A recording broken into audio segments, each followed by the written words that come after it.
In today's video, I'm going to teach you how to lock audio clips in DaVinci Resolve. If you want to prevent accidental changes to your audio while editing, locking your audio track is a quick and very useful feature to know. This is especially helpful when you've already placed your audio exactly where you want it, and you don't want it to get moved, trimmed, or edited by mistake while working on other parts of your timeline. To begin, go to the section of your timeline where your audio clips are located. You'll want to look directly at the audio tracks in your edit timeline so you can identify the track that contains the clips you want to protect. Taking a second to confirm you're on the correct audio track can save you time later, especially if your project has multiple layers of sound, such as music, dialogue, or sound effects. Next, move your attention to the left side of the audio clips. In that area, you'll see several track controls and icons.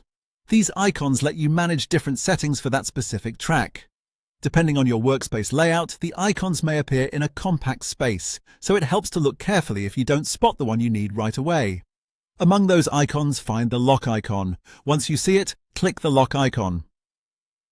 That's it. As soon as you do that, the audio track becomes locked, which means the clips on that track can no longer be edited accidentally. This gives you a simple layer of protection while you continue working on your video. A good tip here is to use locking whenever you've finished a piece of audio editing that you're happy with. For example, if you've already synced dialogue or placed music perfectly on the beat, locking the track helps keep everything in place.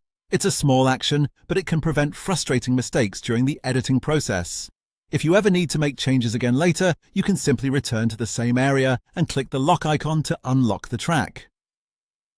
But for keeping your audio safe while you work, this feature is one of the easiest tools to use in DaVinci Resolve. And that's all there is to locking audio clips in DaVinci Resolve. Once you know where the lock icon is, the whole process only takes a second and can make your editing workflow much more secure and organized.